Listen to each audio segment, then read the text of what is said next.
que c'est? Oh, merveilleux! Des nouvelles de la famille. Une lettre de grand-tante Abigail. Oh, je n'ai pas eu de ces nouvelles depuis une éternité. Nous sommes au regret de vous informer du récent décès d'Abigail Barbary. Oh, et désirons vous convoquer à l'ouverture de son testament. Oh, misère! La lecture du testament aura lieu en Écosse, et c'est à ce moment que je connaîtrai la part qui me revient dans la succession de ma grand-tante. Oh, Abigail, pauvre, pauvre Abigail. J'aurais tant voulu que nous passions plus de temps ensemble. Tantine, ici Willy. Je crains d'avoir de mauvaises nouvelles. Grand-tante Abigail n'est plus. Et c'est moi qui semble être son légataire universel. C'est étrange, Willy. Il semble que tous les deux nous ayons hérité de tout. Je pense que nous venons de tomber par hasard sur une nouvelle énigme. Très vilain temps pour arriver au château Macbeth, madame.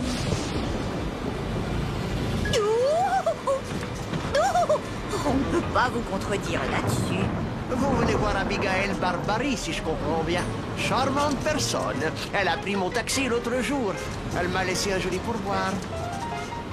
Comment ça, l'autre jour? Saluez Miss Abigail de ma part, s'il vous plaît. Que je la salue? Moi qui croyais que tout se savait dans les petites villes. Ça suffit! On croirait qu'un sort funeste m'attend au château, pas la simple lecture de testament. Tantine, entre vite, nous t'attendions tous. Tous? Oui, nous ne sommes pas les seuls membres de la famille à partager l'héritage de grand-tante Abigail. Oh, Marguerite, te voilà enfin grâce au ciel. Tu dois nous expliquer ce qui se passe. José et Amélie Eder, quel bonheur de vous revoir. Mais je m'avoue aussi surprise que vous pouvez l'être. Ah, bellissimo! Vous êtes sans doute Miss Mallard, la célébrissime détective. Bene. Tantine, voici Mario Milouin. C'était l'avocat de tante Abigail. C'est son exécuteur testamentaire. Si, mais nous allons d'abord dîner. Je vous ai préparé un festin. Prego, suivez-moi. Est-ce que je suis la dernière arrivée? Oui, mais notre cousine au second degré, Delphine Le Huard de Londres, semble avoir disparu. Il paraît qu'elle est arrivée la première, mais personne ne semble l'avoir vue depuis. Eh bien, il faut dire que le château est immense. Je pense que nous la verrons bientôt. Oh, misère! Tous ces escaliers. Dis-moi, où se trouve la salle à manger, Willy? Nous y sommes presque. Quand j'étais caneton, je passais mes vacances ici chaque été. J'adorais descendre et monter tous ces escaliers. Il doit bien y en avoir une vingtaine dans le château. Est-ce que chaque volet a exactement 13 marches? Elles ont 13 marches, je ne l'avais jamais remarqué. Ça porte malheur. Oh, misère! La foudre a dû tomber sur un pylône. Tiens, Tantine, ça va nous permettre de nous diriger. Oh, nous ne sommes pas bien loin. Tu sens cette odeur? C'est de l'ail. Je crois que nous devrions porter comment dit-on? Ah, si, un toast à Abigail Barbary. Willy, j'ai cru comprendre que vous étiez très proche de votre grand-tante. Voulez-vous dire quelques mots, alors? Voilà la lumière. C'est vrai que j'ai passé beaucoup de temps auprès de ma grand-tante Abigail. Je sais qu'elle m'aimait beaucoup. Elle t'aimait beaucoup. Je dois dire que je parlais fréquemment à notre grand-tante Abigail et qu'elle n'a jamais mentionné ton nom. Tu lui parlais peut-être souvent, mais mes sœurs, Marie, Fanny et moi, lui rendions visite tous les week-ends. C'est toi qui le dis, Julie Bernache. Si certains d'entre nous doivent hériter de tante Abigail, ce devrait être mon frère Max et moi. Et pourquoi donc? Le lien de parenté, nous sommes cousins germains. Et Delphine alors? C'est aussi une cousine germaine. C'est une branche cadette, ça ne compte pas. Eh bien, Amélie et moi, nous sommes cousines au second degré ou petites cousines. Jim et Bill et moi sommes d'une autre branche. Ah oui, eh bien moi je suis d'une branche plus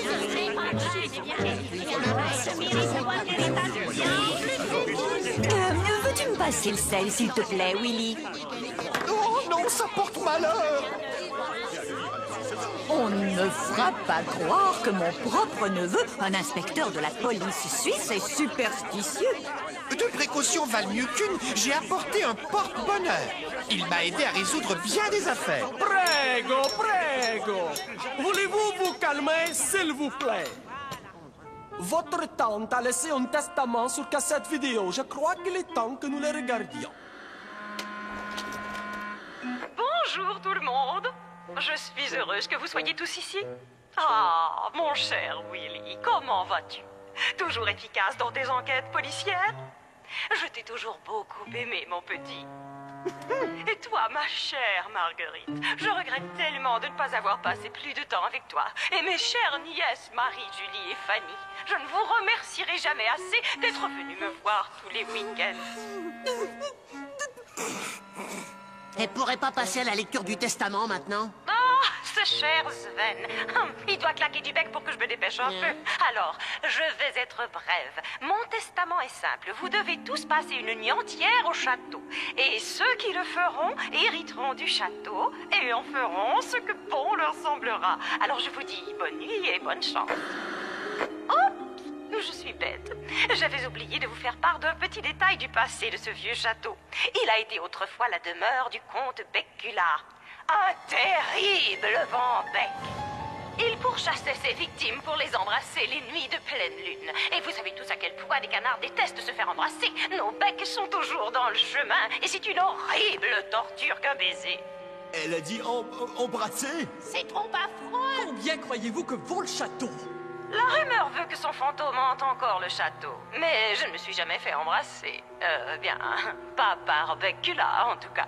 Alors je ne vois pas pourquoi vous devriez être inquiet. Je vous dis au revoir. Elle est devenue folle. Je crois qu'elle a quaqué. Personne ne croit ces histoires stupides de Becula qui essaie d'embrasser des canards. Elle essaie de nous faire croire n'importe quoi. Becula? Le château est hanté. C'est ce que vous appelez un testament tout simple. Vous voulez rire? Qu'est-ce que c'est que cette histoire de vent-bec? Eh bien, je refuse de passer une minute de plus dans cet endroit sinistre. Et encore bien à moins une nuit entière. Dépêchons-nous, Amélie, sortons d'ici. Allons, voyons, je vous prie de garder votre calme. Vous avez entendu Abigail. Si elle n'a jamais été inquiétée, nous ne devrions pas avoir peur. Tantine, je ne suis pas certain que mon porte-bonheur réussit à éloigner les vents-becs. Je dois partir maintenant. J'ai une longue route à faire pour entrer en Italie. Au revoir et bonne chance. Attendez, monsieur Milois. Vous oubliez votre parapluie. Oh, grazie. Allons-nous tous rester ici cette nuit, fantôme ou pas? Bon, alors je vous suggère de trouver une chambre où passer la nuit. Willy, tu devrais peut-être essayer de les répartir. D'accord, Tantine. Suivez-moi, cher cousin. Il y a plusieurs chambres dans l'aile Est.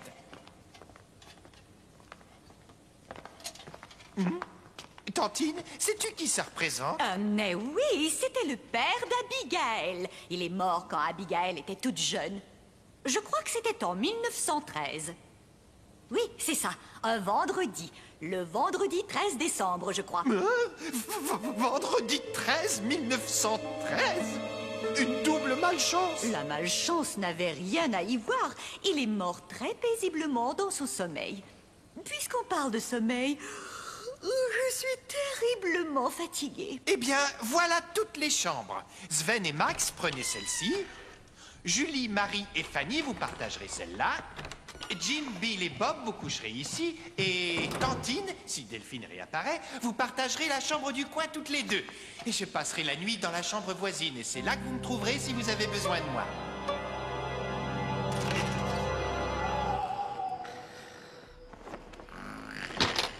Ah, quoi? Est-ce toi, Willy?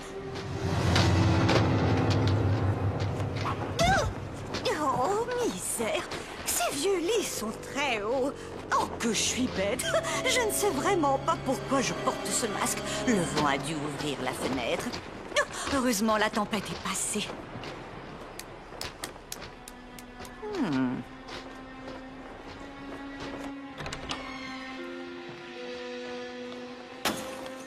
Willy?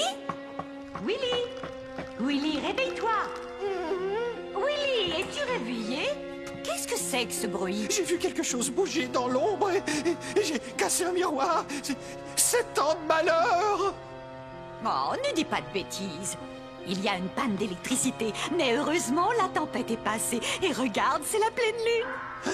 La pleine lune? Ce n'est pas dans ces moments-là que le vent bec est censé frapper? Ne me laisse pas seul! Oh! Ça vient de la chambre des Bernaches. C'est fermé à clé.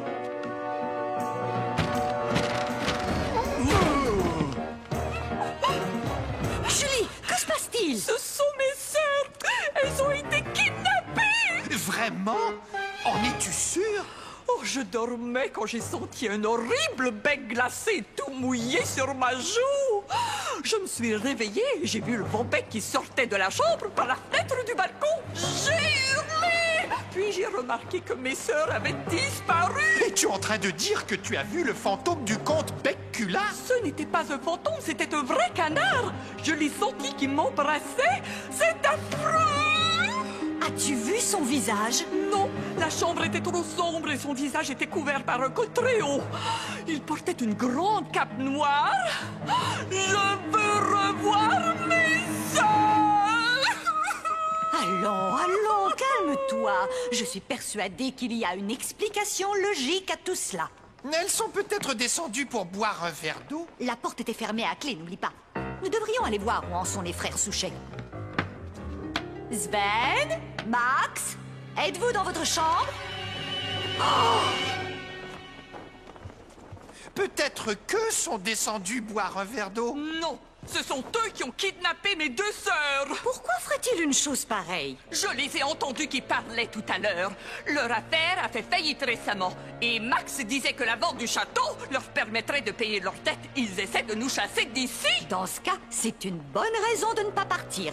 Jim, demeure donc près de Julie. Bill, tu devrais rester ici au cas où Max et Sven réapparaissent. Quant à nous, nous allons retourner dans nos chambres. Je vous conseille à tous de bien fermer portes et fenêtres. C'est trop serré, Jim. Non, ça va. Maintenant, je ne risque pas de me faire kidnapper tant que je serai ligoté à cette armoire. Essaie de dormir, Julie. Je vais surveiller la fenêtre. Bonne nuit, Jim. Jim?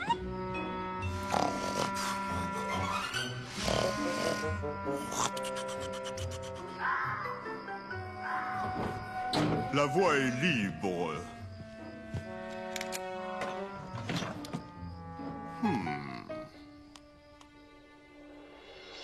Ça, c'est mieux.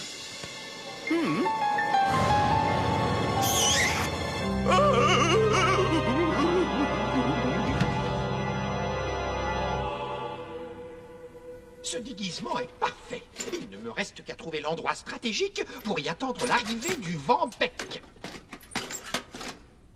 Je suis très bien placé. Essayons de mettre sur pied mon plan d'attaque. Oh, qu'est-ce que c'est? On dirait que ce bruit vient de derrière le mur. J'espère que ce que j'entends est le couinement d'un gros rat. Tiens, prends ça, espèce de sale bandit! Tantine, c'est moi, Willy.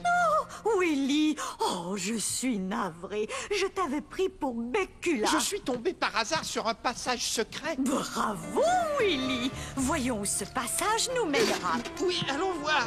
Si je vois encore.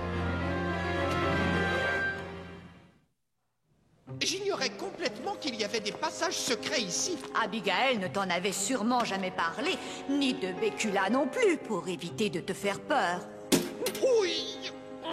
Ce n'est vraiment pas mon jour de chance. Je crois que tu viens de découvrir le panneau électrique du château. Beau travail, Willy. Ah ah! Ce n'était donc pas l'orage qui a causé la panne de courant. Quelqu'un a mis le panneau hors service. Il y a toujours une explication logique aux événements. Willy, j'ai trouvé une porte.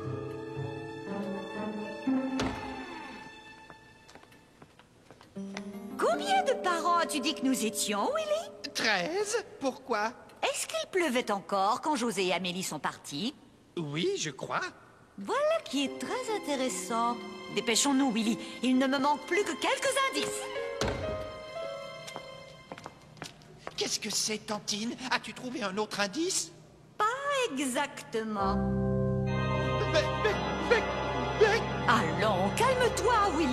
N'oublie pas qui tu es. Ce vieux grimoire raconte l'histoire de la famille en détail. Oh, c'est merveilleux. On a déchiré une page. Pourquoi est-ce que quelqu'un ferait ça? D'après moi, ce quelqu'un ne voulait pas que son nom y apparaisse. Qu'y a-t-il, Tantine? Ce grimoire a un parfum très spécial. C'est un très vieux livre. Il sent probablement le moisi. Non. Il sent l'ail. Oh, j'en ai assez de toutes ces histoires, Tantine. Oh, des cousins qui disparaissent, un vent-bec qui rôde, des pages manquantes dans notre histoire familiale, des cousins que je connais trop et d'autres que je n'ai jamais rencontrés. Willy, c'est ça. Grâce à ce que tu viens de dire, nous allons attraper le coupable. Quelle partie de ce que je viens de dire? Reste ici et ouvre toutes les fenêtres et les portes de la chambre. Je reviens tout de suite. Mais Tantine, tu n'attraperas jamais un vent-bec en faisant rôtir de l'ail. Tout le monde sait que l'ail éloigne les vents-becs. Pas celui-ci. Il adore l'ail. Réponds l'odeur, Willy.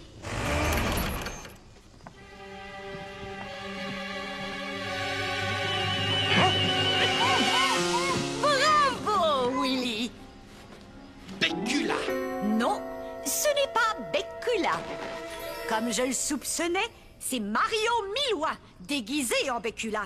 Emmène-le dans le hall, Willy. Je vais réunir les autres, puis je vais vous expliquer ce qui s'est passé. Vous connaissez tous Mario Miloin, alias Comte Becula.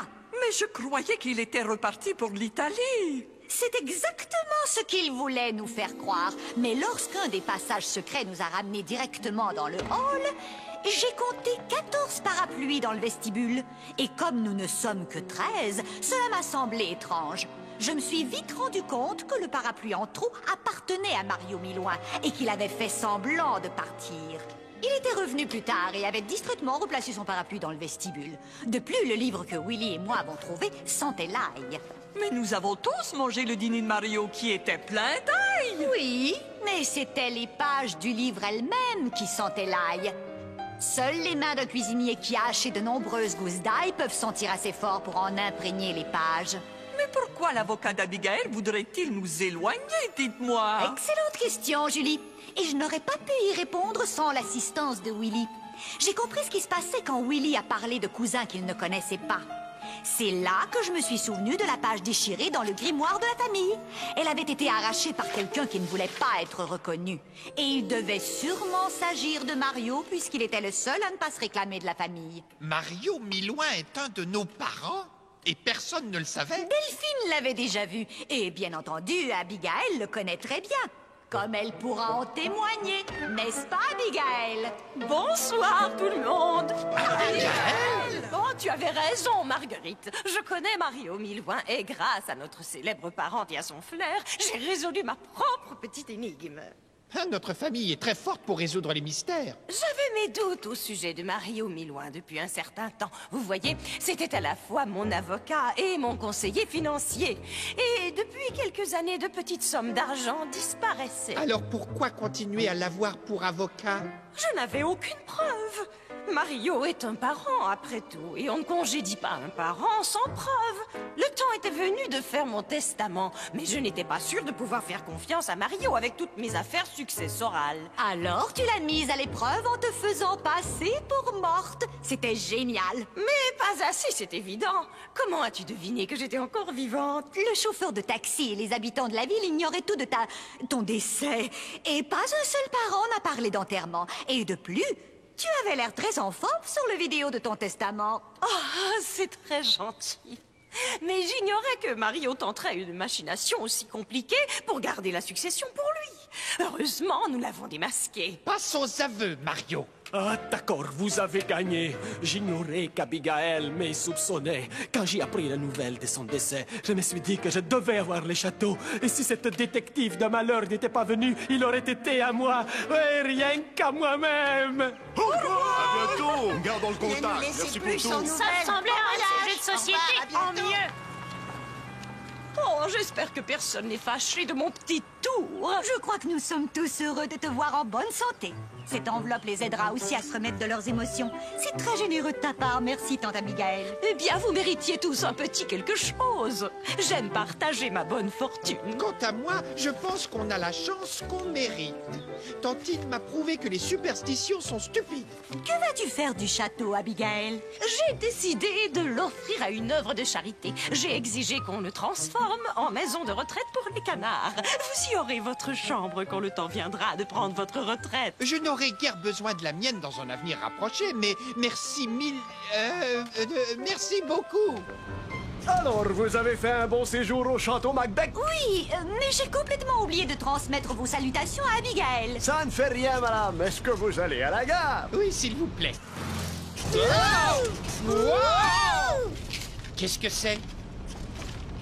C'est pas vrai. Tantine, regarde ça. Bécula est en vie? Chauffeur, qui était votre dernier client? Oh, vous devez le connaître. Il a quitté le château avant l'aube et il était étrange, ce type, c'est le moins qu'on puisse dire. Il portait une cape noire avec un col très haut. Il a dit qu'il savait pas où il allait loger désormais. Alors je l'ai accompagné à la gare. On en a de la chance d'être tombé sur une nouvelle énigme, n'est-ce pas, Willy? Je crois que mon porte-bonheur va encore pouvoir me servir.